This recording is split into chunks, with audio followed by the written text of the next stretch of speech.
नाम जप सबको भगवत प्राप्ति करा देता है। गोस्वामी श्री तुलसीदास जी महाराज विनय पत्रिका में कह रहे हैं, बहुत जोर की बात है, कह रहे हैं कि नाम राम रावरोई हित मेरे स्वार्थ परमारथ साथिन सो भुज उठाई कहों तेरे नाम राम रावरोई हित मेरे।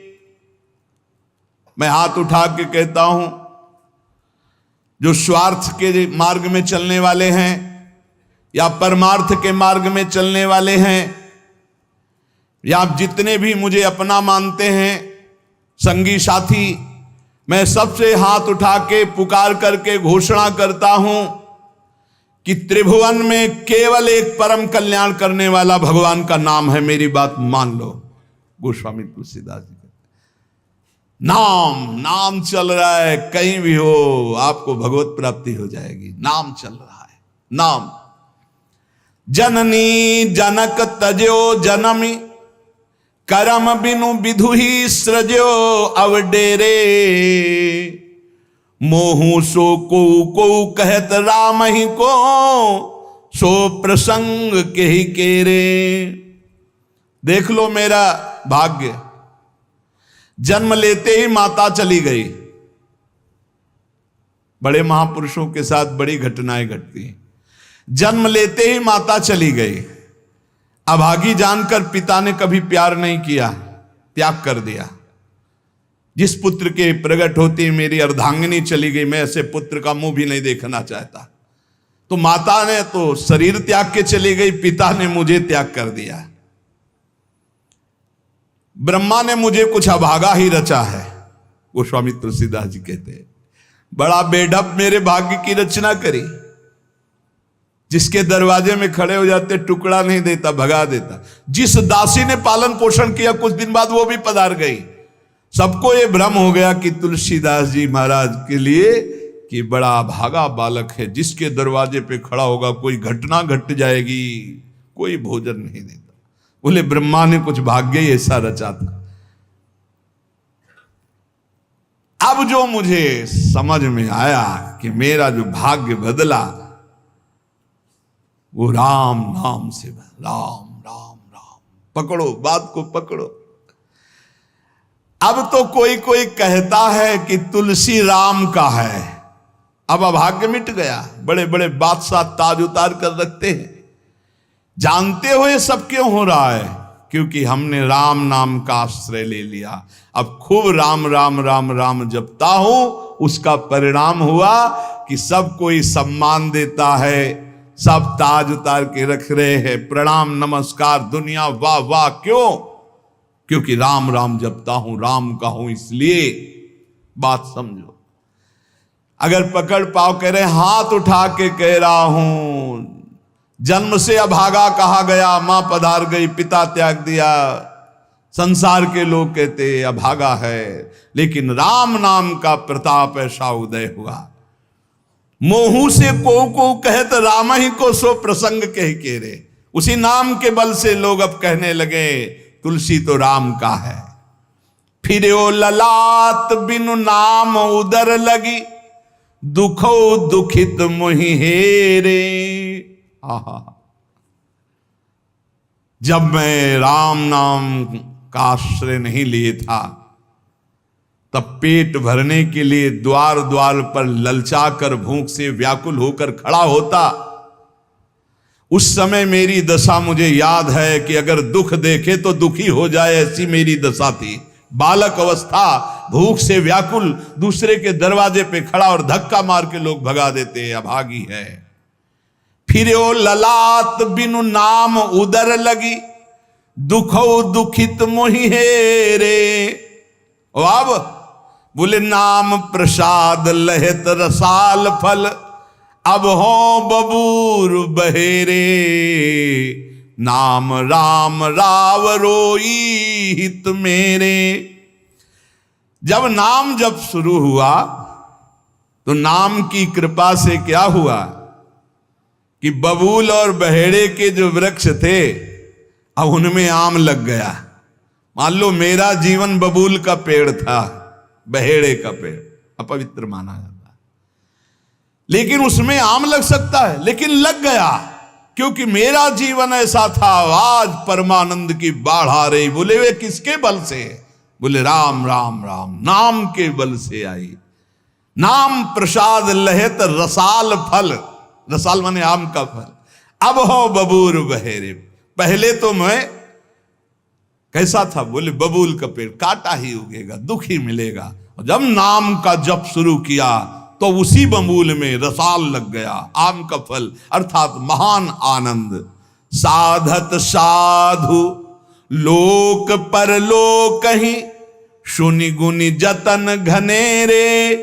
तुलसी के अवलंब नाम को, एक गांठ कई फेरे। नाम राम राव रोई हित मेरे। संत जनों ने, शास्त्रों ने जब कहा कि जीव के समस्त दुखों को मिटाने में समर्थ है नाम, बस उसके अनुसार हमने पकड़ लिया, नाम जप करना शुरू कर दिया। उनकी बात मान करके जब नाम जप किया तो लोक परलोक सब बन गया। हरिवंश महाप्रभु कहते ई परलोक सकल सुख पावत, मेरी सो भैया कृष्ण गुण संचु।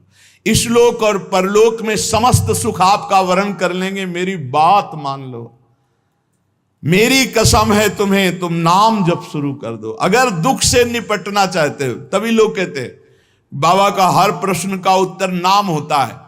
इसलिए नाम है कि एकमात्र समर्थ नाम है जो सारे पापों को मिटा दे। पापों से ही दुख मिलता है। ऐसा कोई पुण्य नहीं है जो इतना समर्थ हो कि हमारे जमा के जमा गोदाम पापों को नष्ट कर दे। वो नाम, नाम संकीर्तनम यस्य सर्व पाप नाश, समस्त पापों का नाश नाम से। लोक परलोक बनाना है तो संतों से सुना, शास्त्रों में सार बात पकड़ी, नाम कीर्तन, नाम जप। अब तुलसी ने तो एक ही सहारा पकड़ लिया है, राम राम राम, एक ही अवलंबन। जैसे गांठ तो एक ही होती है, लपेटा उसमें 100 मार दिए जाए, ऐसे ही साफ शास्त्र हैं। मेन बात है, पॉइंट की बात है, नाम जप। यज्ञानाम जप यज्ञोष्मी, जितना नाम जप कर लोगे उतने ही सुखी हो जाओगे। बात को पकड़ लो।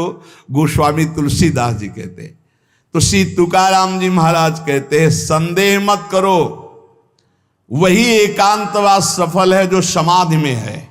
समाधि कैसी है? नाम की समाधि, नाम का ध्यान, 2 अक्षर राधा, वही गूंज रहा है। अब समाधि में बैठे हो तो एकांत, एकांत में बैठे हो तो एकांत। और अगर नाम जप नहीं चल रहा तो श्री तुकाराम जी महाराज कह रहे हैं केवल एकांत में बैठे रहना प्रमाद है। एकांत में समय व्यतीत पड़े हैं वो प्रमादी है। तो कहा ऐसे एकांतियों को, जैसे सांप भी तो बिल में रहता है, गुफा में चूहा भी रहता है, पीछे आपने चर्चा सुनी, क्या उनको भगवत प्राप्ति हो जाती है क्या? हाँ, नए साधक को चाहिए कि कुछ समय एकदम शांत, जैसे आप लोगों के पास कुटिया है, कमरा है, एकांत कमरे को अपना गुफा समझो, सेवा और वाणी पाठ आदि किए, कुछ समय तो एकांत मिलता ही है। उस समय बैठ करके मन को प्रभु के चिंतन में, कई बार हम कहते हैं कि आप कहाँ हो, हजारों बार यहाँ सत्संग में कहते हैं नाम चलाओ, अंतर्मुख। जब हम सेवा में लगे हैं तो नाम चिंतन चल रहा है, जब सेवा से विलग हैं तो एकदम समाधिस्थ हैं, एकदम आनंद, नाम चल रहा जी। ठाढ़े बैठे परे उताना, कबीर काहे हम राय ठिकाना। चिंतन ही हमारे जीवन का सार है, इतनी बात समझ लो। अगर आपका चिंतन नहीं चल रहा, हम कोई महत्व नहीं रखते, इन सब बाहरी बातों का महत्व नहीं रखते, ध्यान रखना। खास बात है आपका चिंतन क्या चल रहा है। हमारे हृदय को प्रसन्न करने वाली सबसे बड़ी सेवा है आपका चिंतन। अचानक दृष्टि आपके चेहरे में पहुंचे और आपकी नेत्र दिखाई दे रहे अंतर्मुखता में, एक हृदय में शीतलता आ जाती है, हाँ काम हो गया। अगर साधक ऐसे चलेगा तो बहुत जल्दी काम हो। मुख बरनत हरिवंश चित्त नाम हरिवंश रति, मन सुमिरन हरिवंश, यह जो कृपा हरिवंश।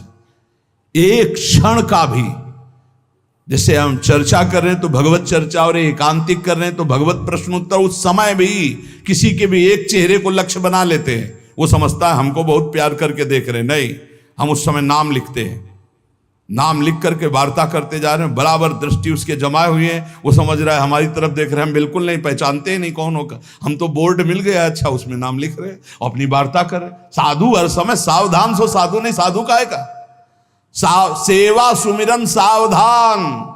इसलिए हम माइक से गरज के कह रहे हैं कि हम कभी भी किसी से पूछ सकते कहां हो, पक्का समझ लो। हमारा कोई व्यवहार नहीं है, हमारा कोई प्रिय नहीं, हमारा सबसे प्रिय वही है जो भजन करता है, जो सुमिरन करता है। अचानक दृष्टि पड़ी, आपसे पूछा कहां हो जी, अच्छा ठीक है, हृदय शीतल हो जाएगा। अगर सुमिरन नहीं तो फिर हमको आप अगर सेवा शब्द से प्रभावित हो तो सेवा है आज्ञा, आज्ञा समन सुसाहिब सेवा। अब जो ही कहा करें हम सोई आयस ले चलें, सेवा की आड़ में अपनी चित्त वृत्ति का मनोरंजन मत कीजिए, मनोभंजन करना है, हर समय भगवत चिंतन परायण रहना है। अगर भगवत चिंतन नहीं तो आपका कोई अस्तित्व, देखो ये बड़ी दौड़ है, छोटी मोटी दौड़ नहीं है, ये बहुत बड़ी दौड़ है। आपको संसार समुद्र से अकेले पार होने की बात नहीं, तुम साधु हो, तुम लाखों को पार कर सकते हो, समझना।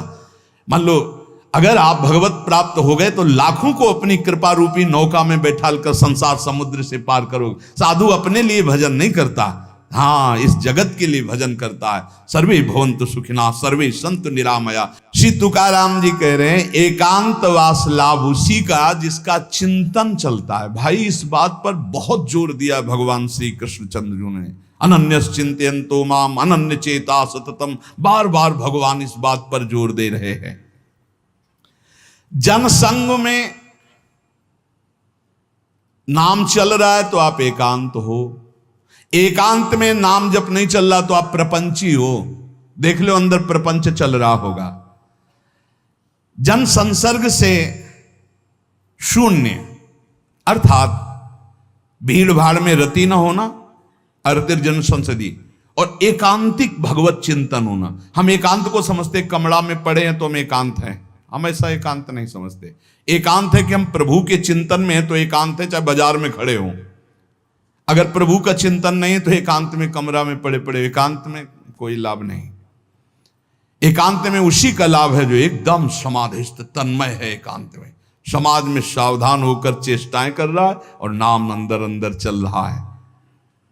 आनंद कंद भगवान गोविंद को छल छंद अच्छा नहीं लगता, मतलब नाटकबाजी अच्छी नहीं लगती। जहां हो वहीं भजन करो, जैसे हो उस परिस्थिति में भजन करके दिखाओ। भजन की भूख जग जाए यार, यही सत्संग का लाभ है। भजन की भूख जग जाए। एकांत का तात्पर्य है प्रभु की शिवा और कुछ सुमिरन में ना ना, प्रभु के चिंतन में डूबना। ए भाई समझो, सत्संग सुन रहे हो उसको पकड़ो, अपने हृदय में बार बार चलाओ। देखो ये अंदर से बात समझ लीजिए, हम उसे बहुत जी जान से प्यार करते हैं जो भजन करने वाले हैं। हम जिन साधकों को देखते हैं कि अपनी सेवा दिनचर्या और भजन किसी से मतलब नहीं, ऐसे ऐसे साधक हैं कि एक एक दो दो वर्ष हो गए हमने कभी उनसे राधे श्याम हमारी उनकी नहीं हुई होगी। और आप सच्ची मानिए एक दिन भी ऐसा नहीं जो हमारे चिंतन में नाते हो, चिंतन के द्वारा उनका पोषे। और हमारे पास हो अगर भजन नहीं करते तो सच्ची मानिए हम जानते भी नहीं हैं। अभी आप हमें अंदर की बात, जैसे वो कह रहे थे कि हम जान गए आपको, तो हम कहा नहीं जाने हो, जान जाओगे तो प्रेमानंद बन जाओगे, प्रेम और आनंद प्रिया और लाल के रूप में डूब जाओगे। ये हमारे गोविंद आनंद कंद सच्चिदानंद प्रभु को ये छल छंद अच्छे नहीं लगते, उनको तुम छल कपट में नहीं फंसा सकते। एकांत निष्ठ भक्त, उसका मतलब हम तुरंत ले जाते हैं कमरा एकांत, गुफा एकांत नहीं, एकांत हृदय, एकांत निष्ठ भगवान के चरणारविंद में। शाब्दिक एकांतिक में मत जाइए कि शब्द का एकांत, कि भाई शोरगुल नहीं हो रहा, मैं एकांत कमरे में पड़, नहीं नहीं, आंतरिक एकांत में अकेले चुपचाप बैठे रहना एकांत नहीं कहता, भगवान में खोए रहना एकांत कहता। इसको समझिए, प्रभु में खोए रहना। एकांत वास का तात्पर्य सच्चिदानंद प्रभु में खोए रहे। तो सत्संग नाम कीर्तन, नाम जप, भगवत सेवा, इन्हीं से असली एकांत मिलता है, हृदय का एकांत। हृदय रूपी गुफा में हर समय चित्त चिपका हुआ है प्रभु के चिंतन में। कितना अपार आनंद है जब हर समय मंत्र की बार बार आवृत्ति होती। नाम जो न तरय भव सागर, अस समाज नर पाए, स्वत निंदक मंदमति आत्म हनन गति जाए।